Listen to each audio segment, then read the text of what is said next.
Hi, this is Elizabeth Grayson, Amanda from Highlander and Highlander The Raven TV series. You are listening to Blood of Kings on the Fandom Podcast Network.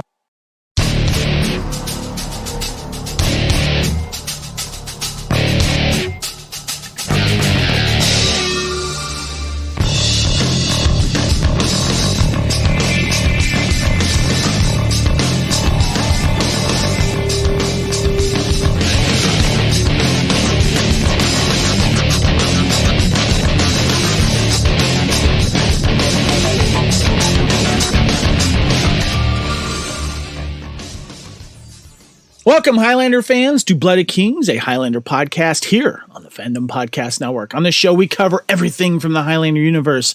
And on this episode, we're going to fix stuff.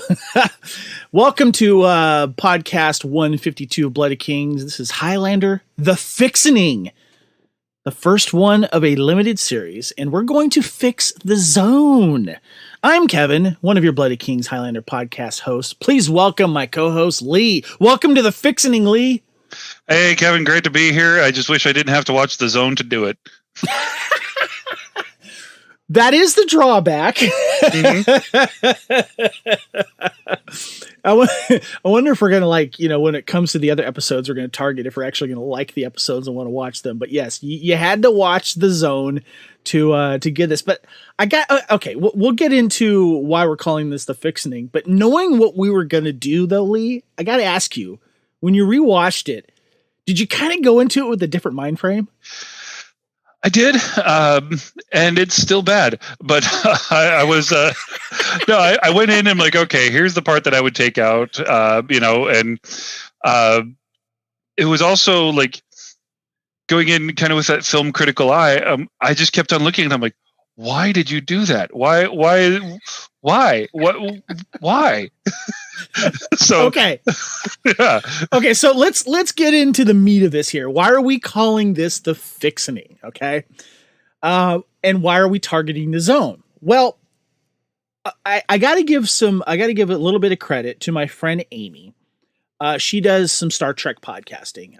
She does Galaxy Class and All Good Things. And Galaxy Class is all about Star Trek: The Next Generation, and All Good Things is about Trek in general. And just like I am, Amy and I are big fans of Star Trek: The Next Generation.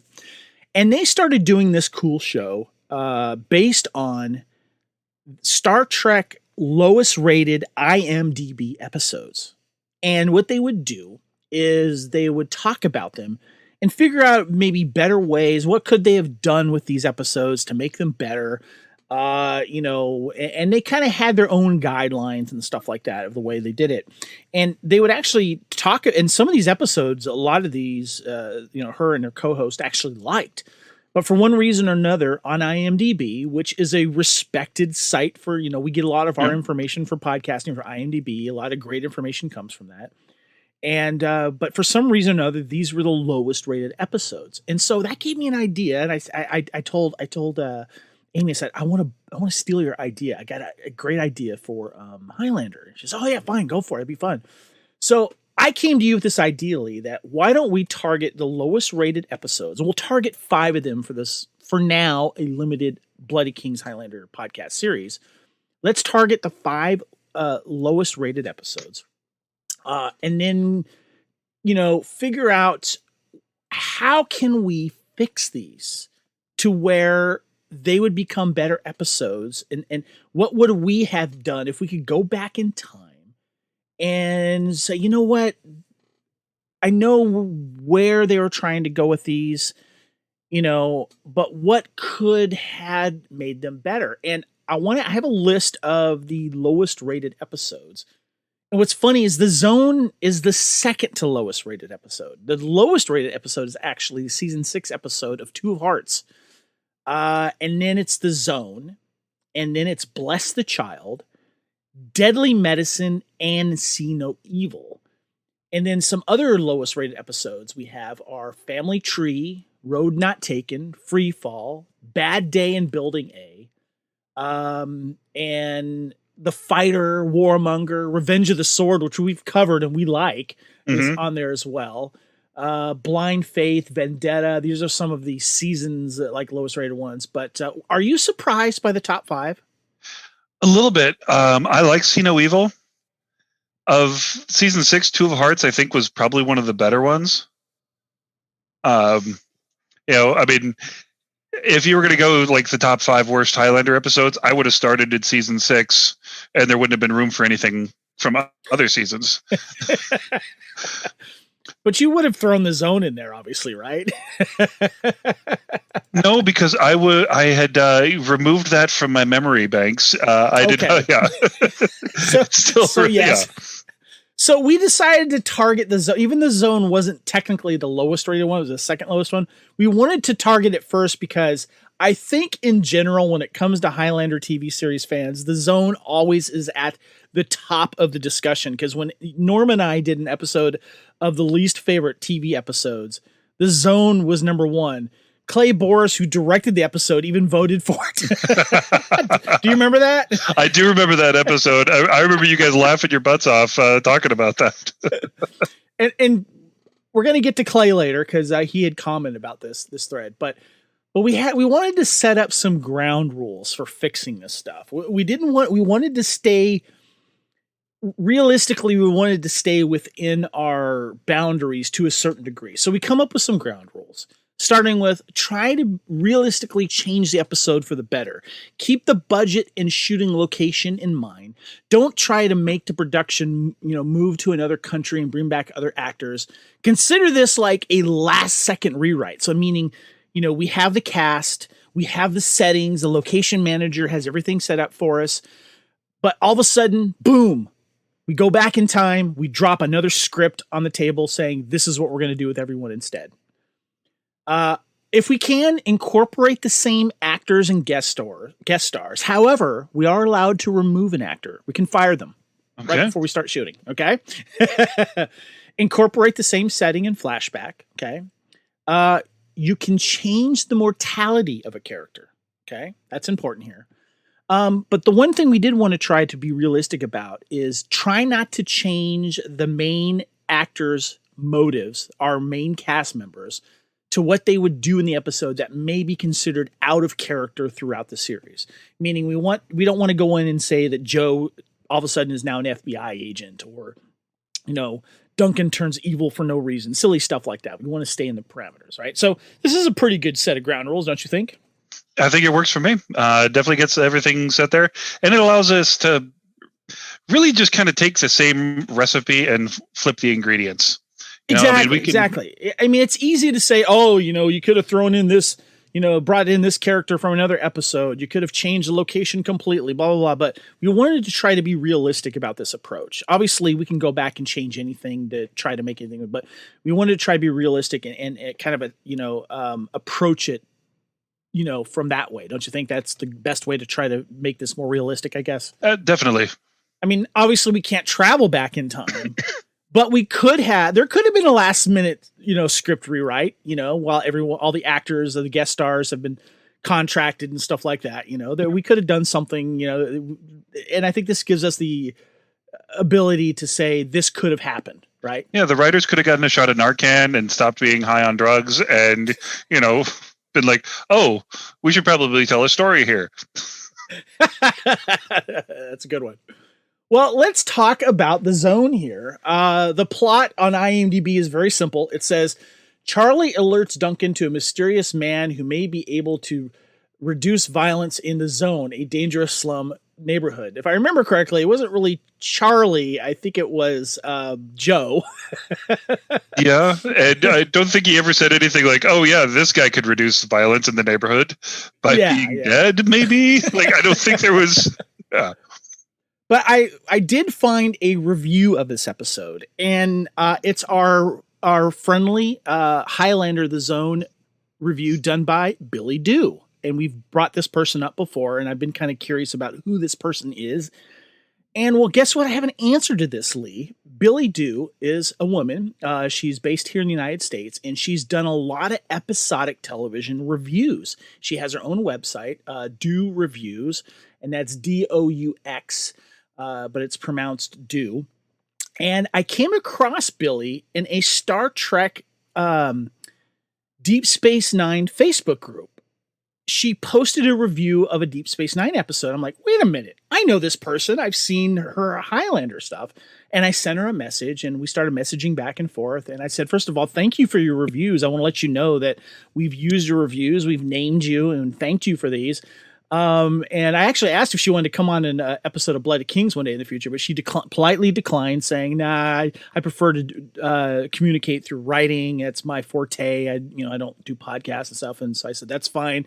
We're gonna, hopefully, if it's okay with you, keep using your reviews on Highlander because we find them informative." She's like, "Oh yeah, that's fine. That's great. I appreciate that." So she was very kind. We messaged back and forth, but she does have a review on The Zone. And she starts off with a quote between Charlie and Duncan. Charlie says, "I spent half an hour diving for your body." Duncan says, "I'm touched." A little Duncan and Charlie male bonding. And she goes on to say, "I can only surmise that this was an attempt to incorporate Charlie and his past into the narrative. And it's a shame that it's such a wretched episode."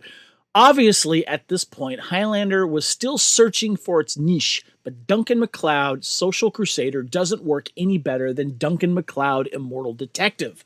For me, the highlight was a scene where Duncan gave Charlie a history lesson of the origin of several martial arts that included a hands-on demonstration. It was martial arts in a fun, interesting context. The rest of the episode had lots of martial arts, but in less fun and interesting context. And I wanted to stop the review there, Lee, because I wanted to get your take on that scene that he is kind of going through a history of martial arts and kind of besting, Charlie in every way, even bringing in some Three Stooges. I thought that was fun. It was a great introduction. I think there was a missed opportunity to actually have Charlie show some skill. Yeah. Because as much as Adrian Paul is the hero, and he's badass and he's immortal, he has never gone through BUDS, Basic Underwater Demolition School. That's how they train SEALs. This is where we find out that Charlie has been a SEAL. Making Charlie a more capable sidekick, opponent, friend. This would have been a perfect time to kick that off. We do see him kind of clock Duncan one time on the chin, and then Duncan gets a little frustrated with it. Like, dude, you've been slapping him around for the last 5 minutes. You don't get to act like this isn't fair. It's true, yes. I didn't think I was going to get any bruises from my homework. Like, shut up. Take it like a man. Billy goes on with a review under the flashbacks. 1920 Pennsylvania. The flashbacks are actually the best part of this episode. They were about Duncan and his mortal friend Jesse, a young mine owner's son with social consequences. Jesse was played by Michael Shanks, credited as Michael G. Shanks, who is about 3 years away from sci-fi fame on Stargate SG-1, where he went on to play Daniel from Stargate there. So, and she has some bits and pieces here. Charlie's friend Asia was a repeat of Richie's friend Angie. Asia's decision to work with the devil she knew was predictable. She goes on to say, Charlie saw Duncan die, which was inconvenient. Fortunately, it was under inconclusive circumstances. The bad guy's name began with a hard C, but he wasn't an immortal, so it doesn't count. Yeah. With the exception of Duncan and Charlie sparring and a nice bit of Michael Shanks, this one had little to recommend it. 1 star by Billy. I would say that is a fair and awesome review of The Zone, wouldn't you say? Absolutely. I'm a huge Stargate fan too, so yeah, I do enjoy seeing Shanks do something else.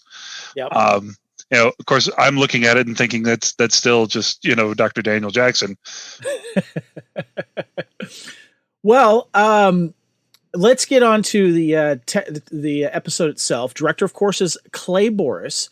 The writer was Peter Mohan, and I went and was kind of curious because obviously we're changing Peter's work here.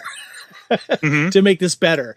And I was curious to see what else he has written. And when it comes to Highlander, he's written The Zone, obviously. Under Color of Authority. That's the one where with Mako and Richie's First Quickening. First Quickening. And then The Revolutionary. Those are 2 pretty decent episodes, I would say. Yeah. And this one.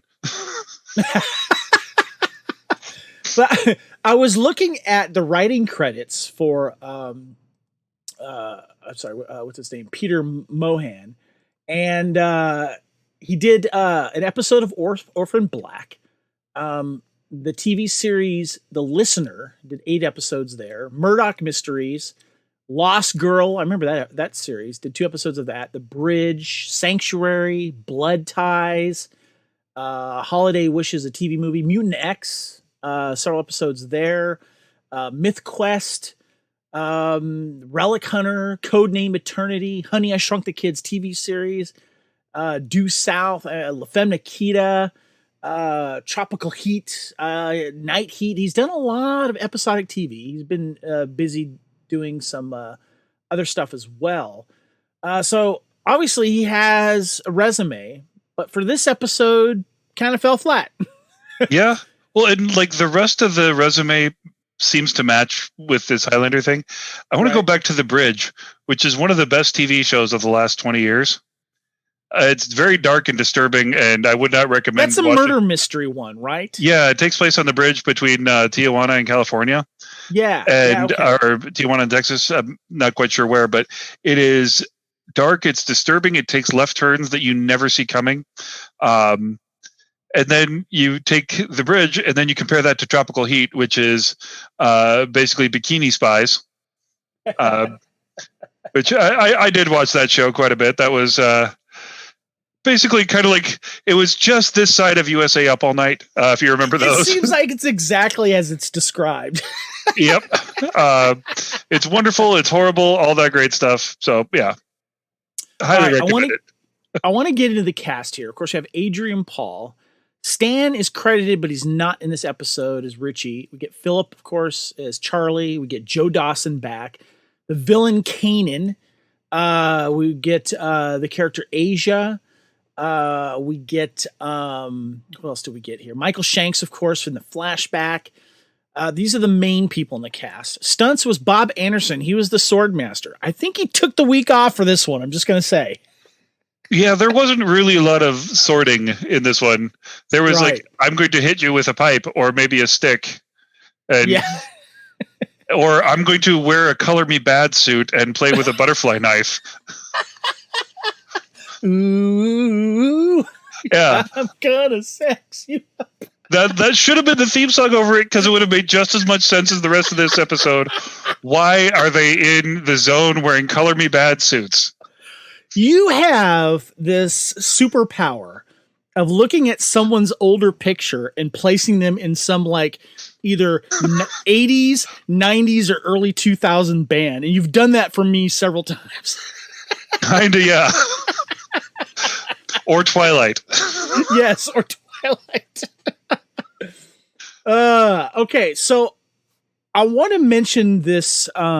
These are under quotes for the episode, and this was a scene between Charlie and Duncan at the very end. It's very important, I think, for what we're going to be doing for this episode. It's between Charlie and Duncan, and Charlie says, "When I was in the SEALs, I saw guys with eyes like yours, the lifers, the ones who'd gone into too many battles and never came back all the way." Duncan replies, says, "Well, I guess that describes me pretty good." Charlie says, I don't begin to describe you. And we both know it. Duncan, you're playing a psychologist and detective all in one night, Charlie. You're pushing your luck. Charlie, maybe, but one day I'm going to find out what you're all about. Duncan, you might be disappointed. Charlie, I don't think so. You walk pretty close to the edge, McLeod. What are you hiding? Duncan, I don't want to know. You don't want to know, Charlie. Some of the people that found out aren't around anymore. That's pretty intense. Especially given how Charlie goes out a couple seasons later. Exactly. Nice circularity to that. And actually, I'm glad you brought that scene up because that was one of the things I was going to bring up too. Like that, even though this is not in any way a good episode, that is kind of the button that we come back to for Charlie. And a great conversation between these two, both character building and both kind of like, you understand what Charlie is trying to figure out now, and that Duncan's just not letting him in his world at all. Little the bit weird of part trivia. about that conversation. What's that? The weird part about that conversation, though, that just bugs me, is he's drinking tea. Now they have a coffee machine in the office, but he had to have gone upstairs, made that tea, came back downstairs to sit on those stairs to sip tea and have that conversation with Charlie. That just ruined the whole episode for me, I know. dude. Yeah, it was good until that. So a little bit of trivia. This is the television debut of Michael Shanks. He would appear just 5 days later in The Commish Rising Sun in 93. And then, of course, he would go on to star as Daniel in the TV adaptation of Stargate and SG-1. So let's have some final comments about the unfixed original version of The Zone, Lee. In your opinion, because you weren't part of that discussion that I did in that podcast with Norm, is The Zone the worst episode for you? Where does it stand in like the lowest rated episodes for you? I would put this, I say number 2 is right, but number 1 has to be Bad Medicine. Yeah. There's nothing redeemable, fun, interesting, or good in any way about that episode. There are moments in here that could be turned into something better, but that medicine was, or whatever. I keep on saying the wrong Deadly word. Medicine. Deadly medicine. Yeah. We're not talking about Bon Jovi here. It's going to be interesting to see how you would change it, because that's on the list, buddy. I know. For me, I want to say Bless the Child, because I just found it so annoying. That's because you don't appreciate salmon and raspberries. Was that what they were eating? Or? I don't know. Trout. But I have ideas on how to fix that episode. And I'm actually looking forward to doing that fixing for that episode. So all right. Yeah. So but before we get into how we're going to fix this episode and what other people have said how they would fix this episode, we're going to take a quick break from the immortal world of Highlander and let you know what other great shows are here on the Fandom Podcast Network. Thank you for listening. We hope you're enjoying this podcast. We'd like to continue to feed your ears by inviting you to listen to these other great shows on the Fandom Podcast Network. It starts with our flagship show, Culture Clash, discussing the latest in entertainment pop culture. Bloody Kings, Immortals Take Notice, our show covering the entire Highlander universe. Couch Potato Theaters, where we celebrate our favorite movies. Time Warp, the Fandom Flashback podcast discussing a year in movies and our favorite retro movie and TV pop culture topics. Good Evening, discussing all things Alfred Hitchcock. Union Federation, our Star Trek and Orville show. Hair Metal, the 80s and early 90s rock metal podcast. Type 40, our show covering the time-traveling Doctor Who universe with host Dan Hadley. Lethal Mullet, an 80s and 90s action film podcast with host Adam P. O'Brien. Also, check out the Lethal Mullet Network for more great podcasts. What a Piece of Junk, a Star Wars podcast with hosts Scott, Derek, and Nathan. Making Treks, a Star Trek podcast, a deep dive into the final frontier with host Mark Newbold and Adam P. O'Brien. And check out our newest shows, The Fandom Show, our monthly Fandom Podcast Network live YouTube exclusive show about the month's hottest topics in fandom, and the FPN True Believers MCU podcast, discussing the Marvel Cinematic Universe and the related Marvel television and streaming MCU universe, including the connections to the original Marvel comics. You can find the Fandom Podcast Network on several platforms. Please subscribe to the Fandom Podcast Network YouTube channel to receive notifications of new podcast episodes and live events. You can enjoy all of the Fandom Podcast Network audio podcasts on our master feed at fpnet.podbean.com. The Fandom Podcast Network is on all major podcast platforms, including Apple Podcast and iTunes. You can find the Fandom Podcast Network on Facebook. You can email us at fandompodcastnetwork@gmail.com. You can also find the Fandom Podcast Network on Instagram at Fandom Podcast Network and on Twitter at FanPod Network. Thank you for listening, and remember, respect others and enjoy your fandom. All right, welcome back to Bloody Kings Highlander podcast. This is Highlander The Fixening. We are fixing the zone. We're making it a better episode. Lee, I just gotta ask you real quick. When I brought this idea to you, what was your first impression of fixing an episode that sucks? I love it. I made a whole lot of money in college editing people's papers. I would never change anything. I would never write it for them, but I would take what they wrote and cut, paste, and do, like fix the grammar. And I'd get them, from D's to B's and A's. Did you have a thesaurus right by you? I've just got this up here. So okay.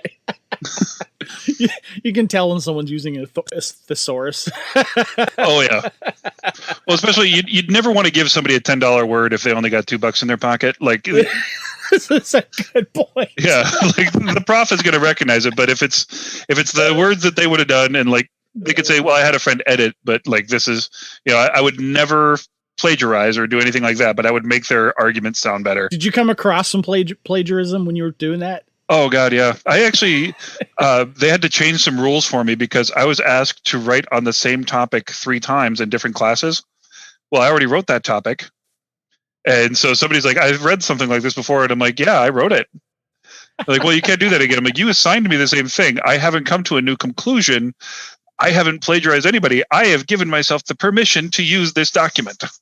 There you go. So they had to change a couple rules because in certain fields of study, you only get so many questions. Okay, so I put a post on Bloody Kings telling people what we were going to do. And who did we have reply? Clay Boris, the director of The Zone. And give Clay credit here. Yeah, I love Clay. 6 Day Clay is his nickname. He's done some great episodes of Highlander, first of all. But he knows that this is not a good episode. And he goes, quote, "First off, the scripts for The Zone and Bless the Child," which he also directed, "were fucking crap, and I had 6 days to shoot them in.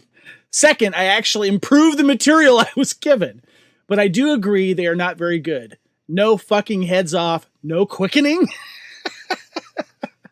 I can only imagine you being a director for Highlander, understanding what's going on, immortals taking heads, sword fights, and you don't get to do that, and he gets screwed out of 2 episodes of that.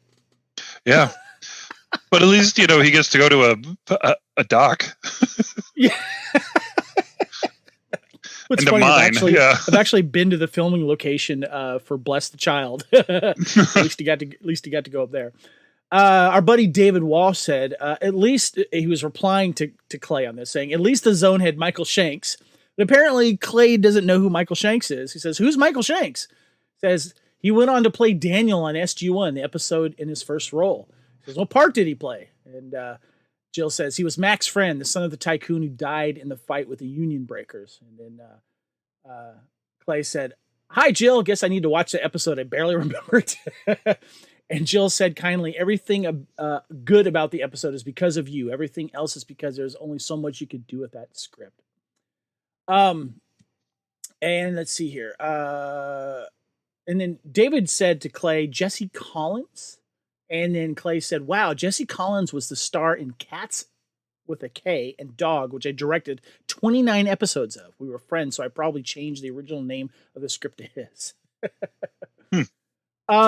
Okay, then Roy jumped in, said, "For The Zone, the antagonist portion needed a better reason why McLeod got involved. How Joe didn't realize it wasn't an immortal causing trouble is beyond me. They're supposed to be watching things."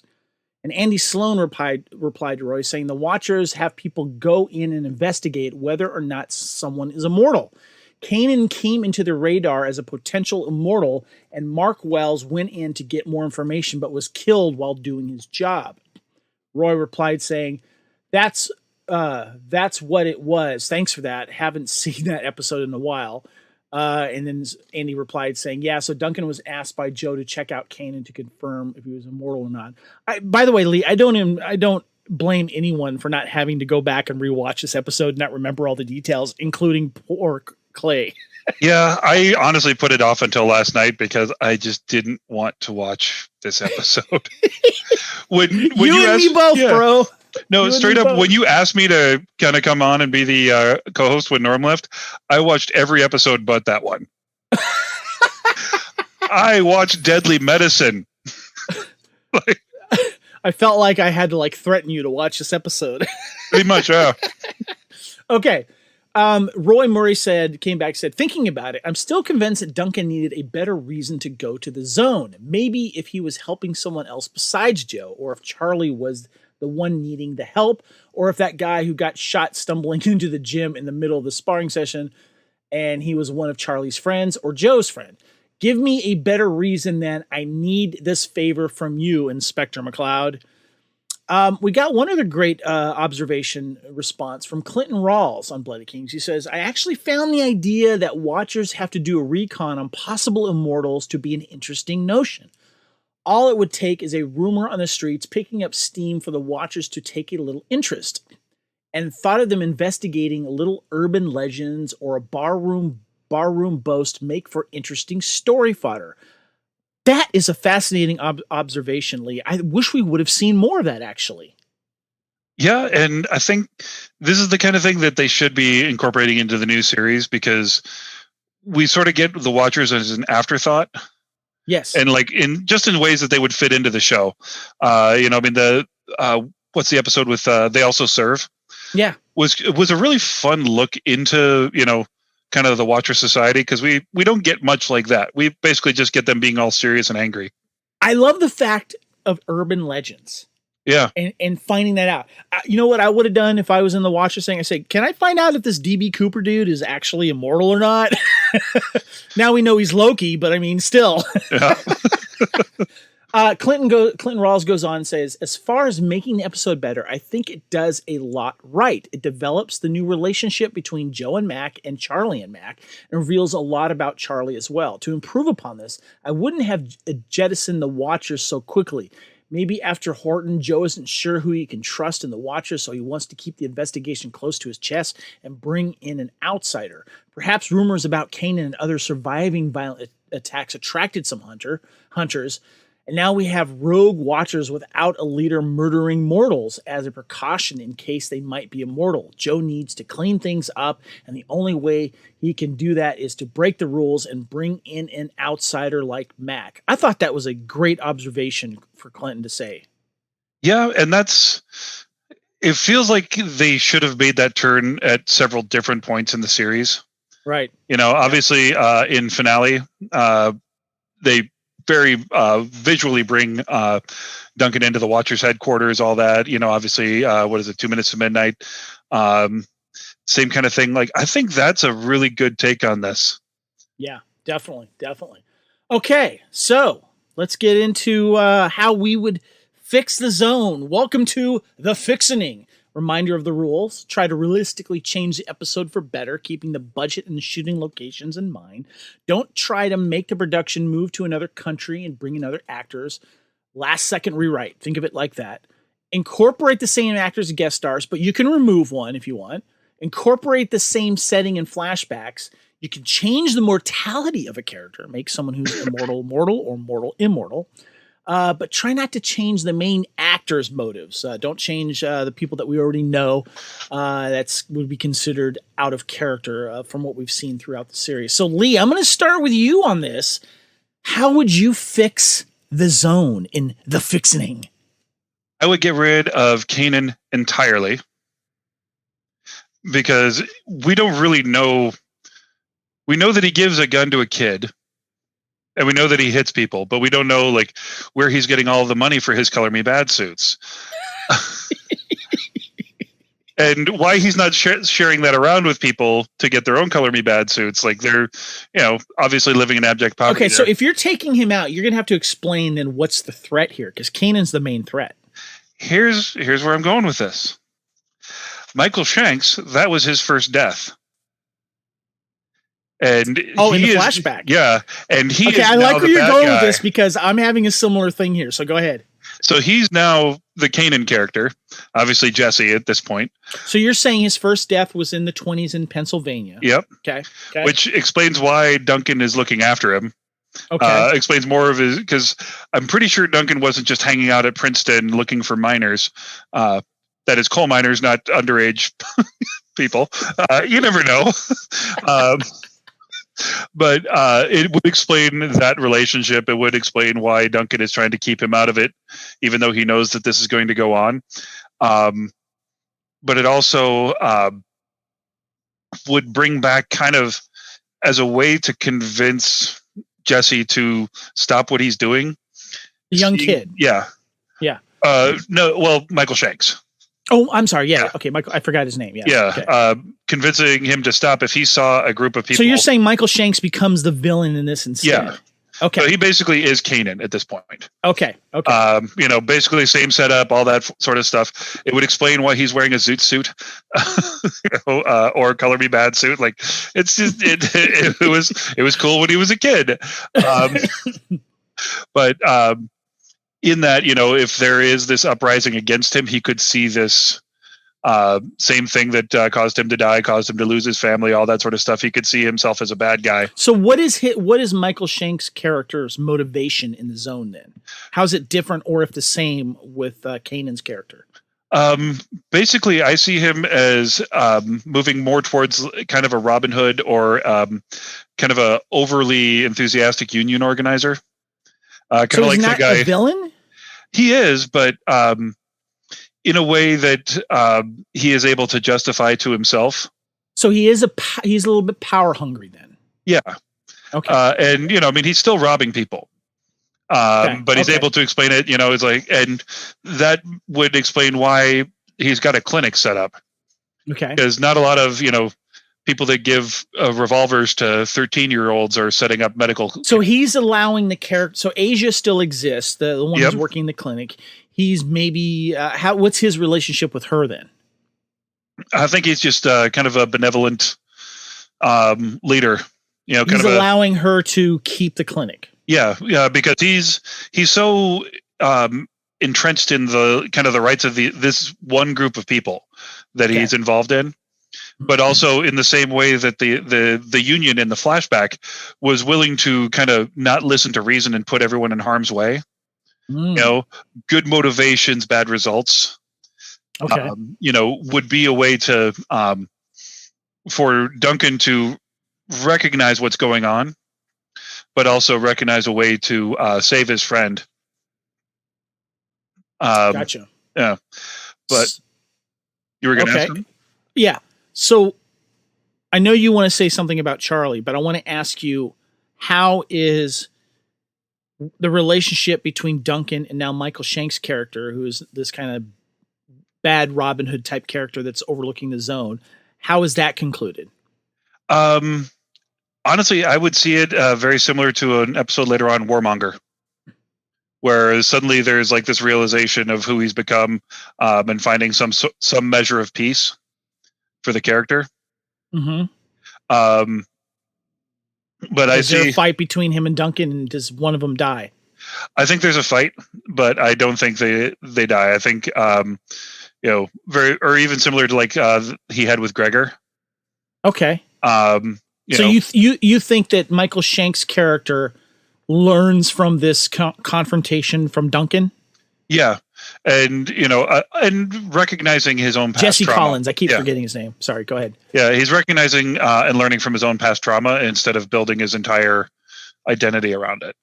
And I think that would, because the way that it's set up right now, that flashback doesn't make any sense, because Duncan spends that entire flashback trying to convince everyone not to strike, right, not to go up against the Pinkertons, and then he spends the present saying, "Hey, why don't we go fight these drug dealers?" And there's no reason why he switches. Right. There's no reason for that at all. It's there. And I think that disconnect is one of the things that makes this so bad. Like, we have no reason for so many of the actions that are happening. And you were asking about Charlie. I would actually make Charlie the impetus of this.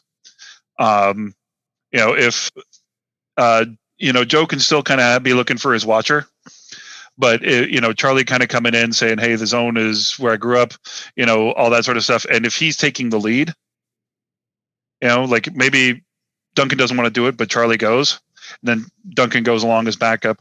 Because I mean, this is where he grew up. These are his people.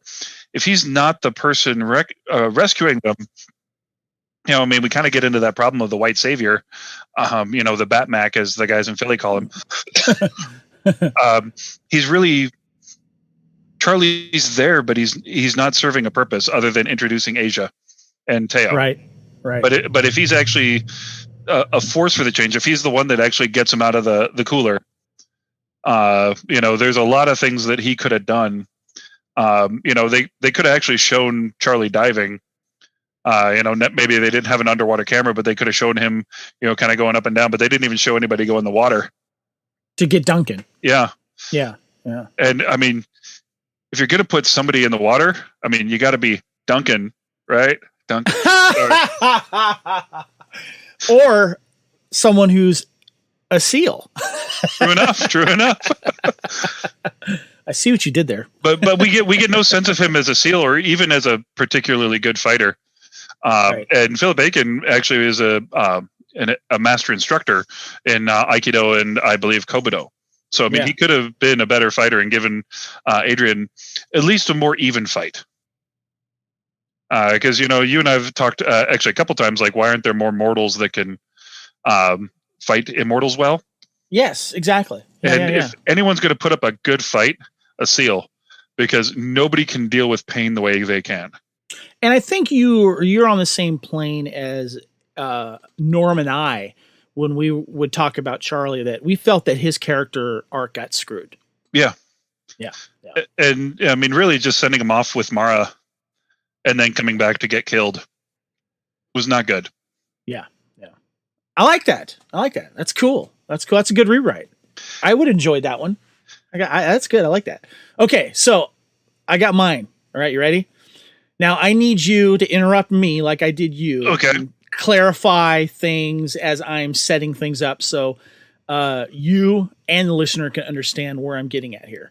I'm still kind of making up part of it, but I got the gist. Okay. So hear me out here. Okay. All right. The episode starts with the flashback. Okay. And like you said, and you and I are on the same plane here, Michael Shanks' character, Jesse, is an immortal, but gets his first death at this scene with the Pinkertons shooting everybody. Okay. Mm-hmm. Duncan knew that he was a pre-immortal and was kind of keeping an eye on him. And when this happens, he is his instructor.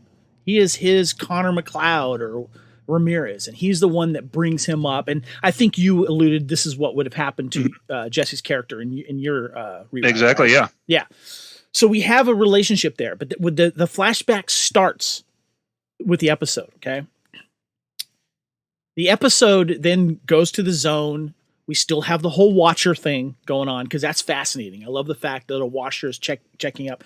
In my script rewrite, Kanan is still there, but Kanan is also an immortal, okay? All right? But to me, he's an immortal that's kind of like a suit immortal. He can fight, but he's kind of like a guy who's more about acquiring wealth. He's about acquiring land and status. And what he wants to do is not necessarily control these poor people and their lives. He's buying the land and trying to force these people out. Okay. But he's doing it in nefarious ways. Okay. Maybe some people are getting killed as they're being pushed back. And therefore the Watcher, okay, is investigating Kanan, but gets caught up and gets killed. Kanan doesn't know that he's a Watcher. Well, he doesn't know anything about Watchers. That's still the same. Okay. But the Watcher is still killed, thus giving the reason for Joe to talk to Duncan still, saying, hey, this guy was killed trying to find out if he's immortal. So he still needs Duncan to figure out if he's immortal or not so he can get that immortal buzz. Still the same. Is the Watcher like actually part of the organization kind of doing the dirty buy-up, or... No, he's like he is in the regular Zone episodes, just doing his regular job, trying to find out if Kanan is an immortal. Okay. Okay. All right. If he was like, because I'm thinking there could be an extra piece of dialogue that is he, because I always find that this hasn't really been pushed a lot on Highlander, where immortals change their identity to try to live longer and not be known as someone else. And the Watchers have to kind of keep an eye on these changes. What if immortals were able to elude Watchers, not knowing, of course, about him, of course, but being able to like, oh, what happened to that immortal? Where'd he go? He's not dead, but because kind of like Cross of St. Antoine. Yeah, immortals have to be smart and change their identity no matter who knows. They have to go underneath the radar and completely reinvent themselves. Kanan has done that to a certain degree, and now he's this other, and they're trying to figure out, like, is he this other immortal that they've been chasing, right? Present day, we find out that the flashback could have also incorporated maybe the origins of Kanan to a certain degree, but not necessarily told in the flashback. Maybe something happens or whatever later on where there was a fight between Kanan's other, let's say, immortal ID, someone else that he was, and Michael Shanks' character, Jesse. So we have history between them. Okay. Okay. And this comes to fruition later on. We find out that Shanks is someone who isn't about the game. He wants to live his life. He and Duncan have stayed friends for a while, but he's kind of gone on. He's done some charity work, staying underneath the radar. He's helping people. Some Egyptology for the U.S. government. What's that? Some Egyptology for the U.S. government. No. He's staying underneath the radar. He's trying to. He takes jobs to stay underneath the radar, but still help people. Maybe he's helped the homeless before, and he has a friend that's involved in this area because these people that live in the zone are getting pushed out by Kanan. Okay, and he comes into the picture. So basically, when it comes to this, Duncan is not in this fight, but Duncan does get killed by Kanan's thugs because Kanan realizes that, wait a minute, Duncan's immortal. And, they both realize they're both immortal here. But he doesn't want to give away to other people of who he is. So he has his thugs kill him knowing like, I got to deal with Duncan later. And Kanan is going to figure out how to kill Duncan because Duncan, he knows that if he just has Duncan killed or drowned or whatever, that Duncan's going to come back. But to put on a front to the people that see all this and his thugs and minions who don't know that he's immortal, he's like, I'm going to have to deal with this later, but we're going to kill him as like he's immortal. But then Jesse comes into the play again and realizing that he has this history with Kanan. They've challenged each other before, but it never came to a final conclusion. Jesse doesn't like the direction that Kanan is taking by pushing these people out and doing it in nefarious ways. People have, died or whatever, shown up maybe up on the rocks somewhere that used to live in there. So there's that. We still have the character of Asia. Asia can confirm the nefarious things that Kanan's been doing. She's still her character, okay? And it comes down to the final duel is that Jesse asked Duncan to step aside and let him handle this. Okay. And the final duel is the immortals of Jesse and Kanan squaring off with, of course, Jesse being victorious, getting his quickening and then moving on. And the impending sale of this, he decides to then take it upon himself to turn the zone into affordable low house renting, maybe something like that. He kind of, his character is shown that this is what he would do. And he tries to get involved with a nonprofit organization and turn the zone into a more livable situation for these people that are looking for homes, maybe temporary housing or something like that. So that covers that. As for Charlie, this is where, and this is a huge rewrite for his character. I always felt that Charlie should have been brought into Duncan's immortal world, like Anne was, okay? And I felt that this should have been the episode where he's the one that rescues Duncan, but he realizes he's dead, and then he's there when he wakes up. And that's when Duncan realizes that I got to tell Charlie what's really going on here. So that conversation at the end of the episode is completely different. It's a great episode and one of the best parts of The Zone, but it has to be rewritten for this. And I think that Charlie knowing that Duncan is immortal, but Duncan doesn't want to let him in, I still think is an important part of that can still continue throughout the relationship. Charlie does not know about what Joe does not know about the Watchers. That's still kept a secret. But I think that Charlie understanding when Duncan gets shot, he knows, but Charlie's still getting injured and stuff like that. He understands why he's alive. And I think that would have been a lot more interesting story arc if those two characters knew each other's secrets. But still Duncan keeping an arm's length to Charlie, not wanting him to get too involved in the immortal world.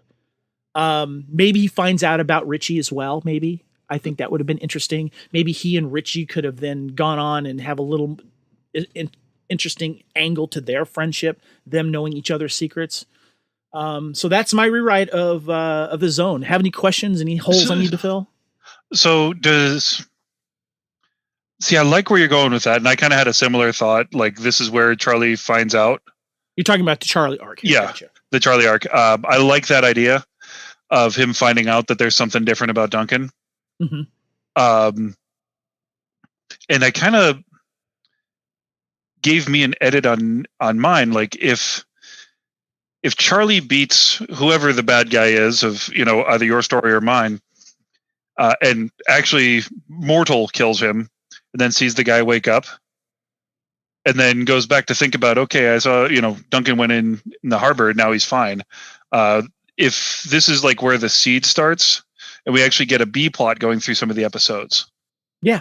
Exactly. Like him trying to figure it out. And I think it's important that Duncan's still keeping his arm's length. He's not letting him completely into the immortal world. But like if Charlie's trying to figure out the truth, but like Duncan doesn't let him in, I like that, keeping him at arm's length, because we had that with Richie, and I think it would have been we understand after everything that happened in the darkness that there's a reason why Duncan let Richie know the secret. Right. And if he's keeping Charlie from the secret, it could very well, the audience might think, oh, it's because Charlie's the next immortal, and then he's not. And it might be, you could lead that in there, but I like that. I like that we've any issues. Do you have any issues with my rewrite? Anything that, like, do I need to fill a plot hole or remove someone, or what do you think? My only thing is, I think in both of ours, we both need Charlie to do more. And if and obviously Michael Shanks' character, Jesse. Yeah. But like, if, this was a good setup because like, there's no stakes at all. This would have been a good setup for Charlie to do something, but I like how you've got, Shanks and Kanan going at each other. That's history would be set up there. I think is important, but here's the thing I want to mention to our listeners and bring up again with you, Lee, was that when it came to watching those behind the scenes of all those DVDs, there was a struggle of, we can have the Immortal of the Week baddie, but it might get tiresome. So they did these episodes where there was no immortal, there was no fighting, there was no quickening, fighting meaning swords. We would have another baddie. And in most cases that failed. Let's be honest. Okay. Yeah. In most cases.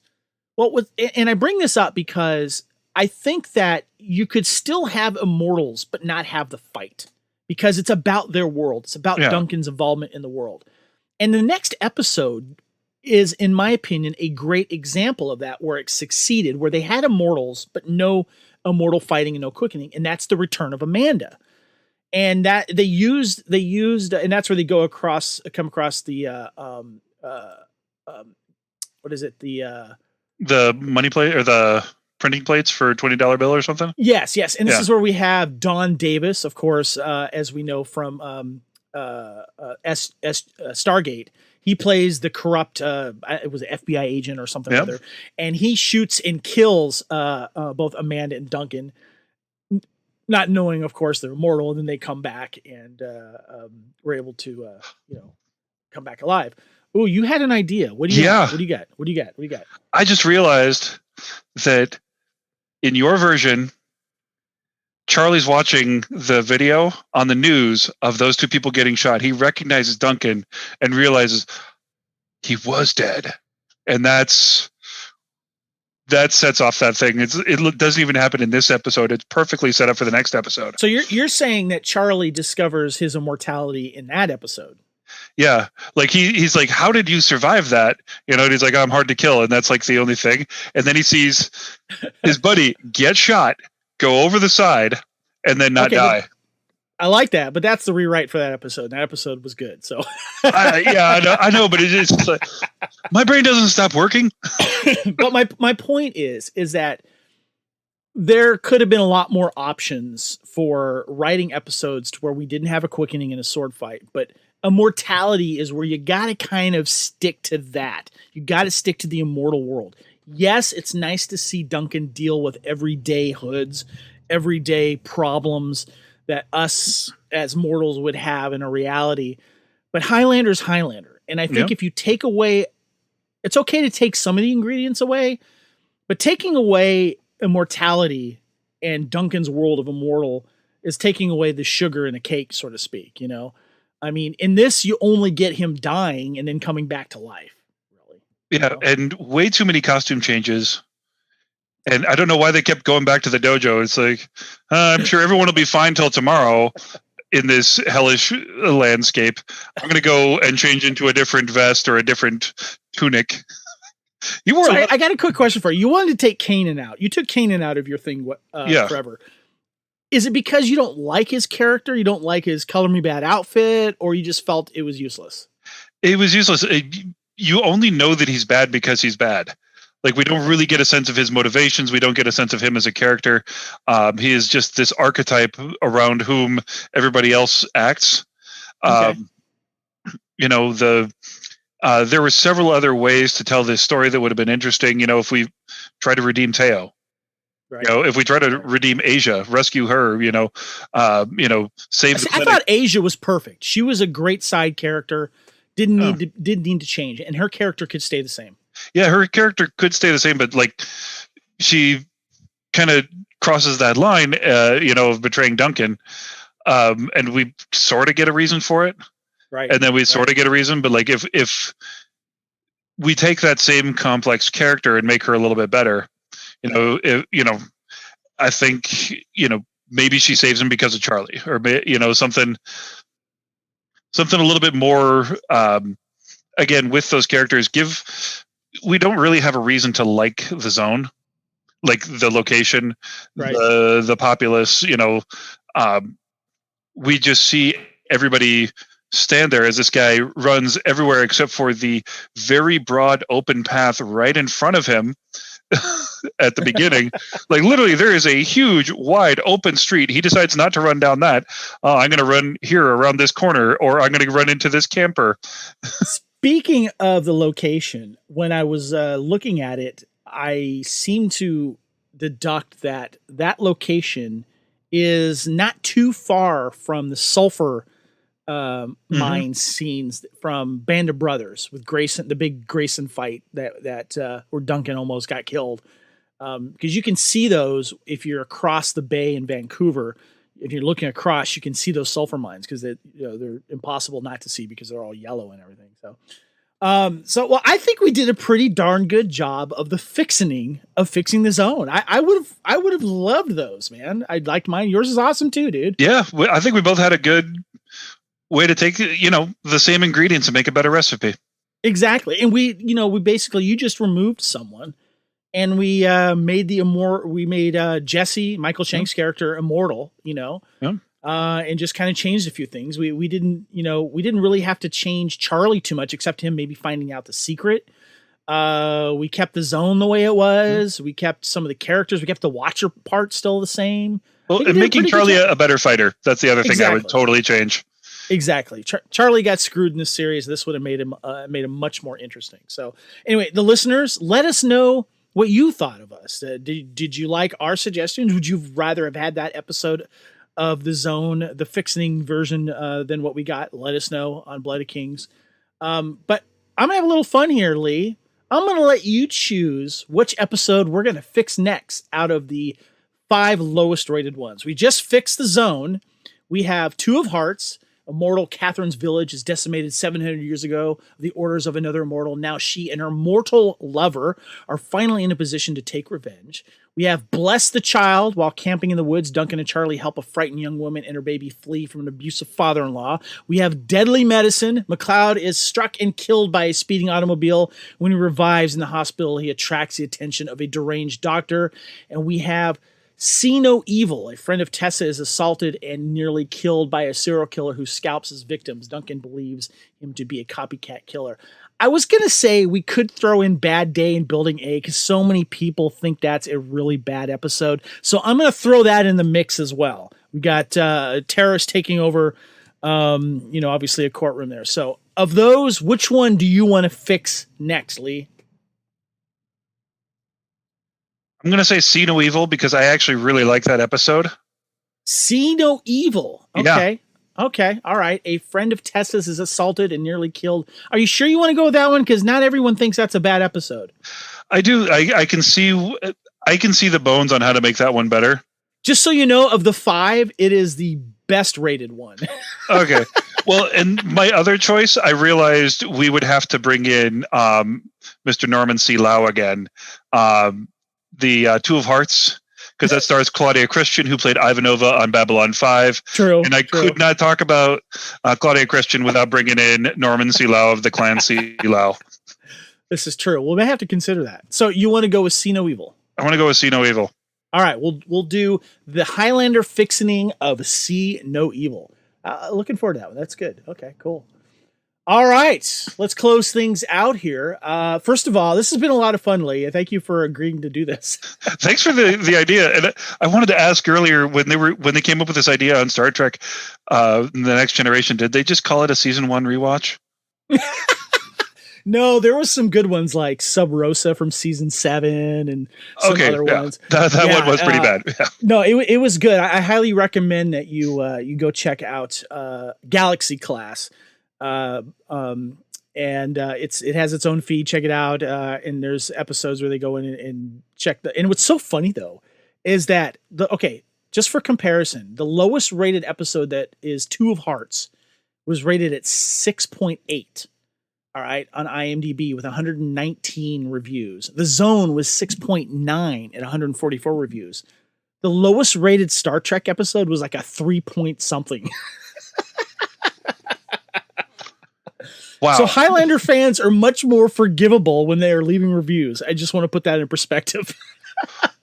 There's, we don't want to piss off the people that might take a sword and cut somebody's head off. I know, right? This has been a lot of fun, Lee. Appreciate you, man. Definitely, brother. Anytime. All right, let's get in some contact information as we close things out here. First of all, the Bloody Kings is part of the Fandom Podcast Network, and please subscribe to the Fandom Podcast Network on YouTube. Join us there. Audio podcasts pop up there, and we also have some live programming as well, exclusive to the YouTube channel. Again, our master feed for all of our podcasts, including Bloody Kings, is fpnet.podbean.com. The Fandom Podcast Network is on all major podcast platforms, which include, of course, Apple Podcast, iTunes. You can find the Bloody Kings podcast in several ways. First of all, we are on Twitter and Instagram. And please make sure you join our Facebook group. We have over 2,400 and rising wonderful Highlander fans on the Bloody Kings, a Highlander fandom group page. And if you played that old Highlander collectible card game, we also have a Facebook group for you guys called Bloody Kings, a Highlander CCG collectible card game and gaming discussion group page. If you would like to contact us directly, you can email us at bloodykingspodcast@gmail.com. My name is Kevin. I am on Twitter and Instagram at Spartan_Phoenix. Lee, where can we find you on the interwebs? Well, you can find me standing on a scaffolding in my Color Me Bad suit doing bad beat poetry about how the man is taking stuff from you. Otherwise, you can hit me up on Twitter and Instagram at The Way of the Way. Awesome. You can also support us in a couple of ways. We'd appreciate some reviews on your podcast platforms, which of course include Apple Podcast, iTunes. We'd love a 5-star review, of course, but we love feedback in general. And also, too, we've got awesome Bloody Kings logos, our regular Bloody Kings logo. We got, of course, our Iron Pipe logo, and you can put any of those logos on great apparel on our T Public store. Just search Fandom Podcast Network or Blood of Kings. Okay, so we don't know if the next episode we're actually recording is going to be a fixing of See No Evil, but make sure you pay attention to Blood of Kings, and we'll be releasing some new episodes shortly. Lee, thanks again, man. This is a lot of fun. Yeah, other than watching The Zone, it was a blast. that was rough. I'll tell you, dude. I actually had to watch the darn thing twice to make sure I got it. And can we just bring up, like, he goes around the corner and the camera just stays there for 10 seconds. Then he just comes back stabbed a little bit. Like, he's barely bleeding. Like, the camera just lingers there. Like, that's like, I love me some Claymores, but that was not a good editing right there. And I had to go back and watch it twice because of some of the comments that our fans said I didn't quite notice. I'm like, wait a minute. And then, like, when I was coming up with my script change, I'm like, will this work well? And so I had to watch it again for the second time. I can tell you right now, I don't know if I'll ever need to watch The Zone ever again. Yeah, definitely don't watch unless it's like a Mystery Science 3000 type setting, And they kept on changing clothes, but the scenes would be done out of order. So he'd be wearing day 1 clothes on day 3 or whatever. And it's like, they should have just kept one wardrobe, maybe made it over a couple days. I didn't even notice that because I didn't care. Yeah. Well, it's only because, like, hey, I like that shirt. I want that. And then he'd, like, changed out of it and then a different one. And then he's back to the original. I'm like, really? Did you just pull that out of the hamper, dude? Like, what's going on here? Well, thank you guys for joining us. We hope you enjoyed The Fixening, and we'll be back with more, of course, with See No Evil next. I'm Kevin on behalf of Lee. Thanks everyone for listening, and join us again next time here on the Fandom Podcast Network for another episode of Blood of Kings, a Highlander podcast. That sensation you are feeling is The Fixening. We fix the zone. We are one. We are immortals. Goodbye, everyone.